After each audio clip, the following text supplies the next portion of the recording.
Surges happen fast lightning strikes, motors turning on and off, noise from the power grid. All of it can destroy your sensitive electronics. Your circuit needs protection. That's why choosing the right avalanche diode is critical. Pick the wrong one and your components burn. Pick the right one and they're safe. Today, I'll show you exactly how to do it. So what is an avalanche diode? It's a special type of diode designed specifically for overvoltage protection.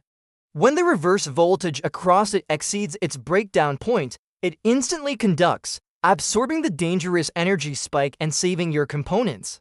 Think of it like a Zener diode, but built tougher, optimized for higher voltage, higher energy, and much faster clamping. Here's how it works. When the voltage rises above its breakdown voltage, or VBR, electrons inside the diode accelerate. They start colliding with other atoms, creating more free electrons. This chain reaction, called an avalanche, lets the diode safely channel massive amounts of surge energy to ground. Once the surge is over, the diode instantly stops conducting. This makes it perfect for protecting power supplies, telecom lines, automotive electronics, and industrial control systems. When you're choosing an avalanche diode from a datasheet, there are a few key parameters you absolutely need to check. First, breakdown voltage, or VBR. Your normal circuit operating voltage should stay below 80% of the diode's VBR. Next is clamping voltage, VC. This is the maximum voltage the circuit will see during a surge. A lower VC means better protection. Then there's peak pulse current, or IPP, which tells you how much surge current the diode can handle, usually tested with a standard 8/20th microsecond waveform. Also, check the leakage current. Lower is better to avoid interference during normal operation. Finally, response time. These diodes are incredibly fast, often under 1 nanosecond, which is critical for catching lightning and other high-speed spikes. You'll find avalanche diodes in all sorts of applications. They protect switched-mode power supplies and adapters from grid surges. They guard automotive ECUs against inductive spikes from motors and relays. They shield long-distance telecom wires from induced lightning. And they keep industrial control systems safe in environments with heavy machinery. They offer strong, fast, and reliable surge suppression. The package type also matters.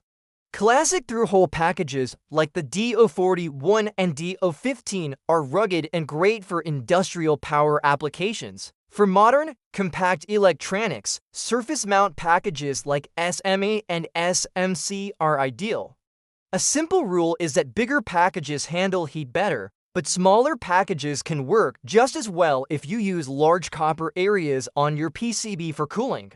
So how do you choose the right rating? Always match the VBR to your system voltage. For a 12-volt system, you'd want a VBR around 15 volts. For a 24-volt system, aim for 28 to 30 volts.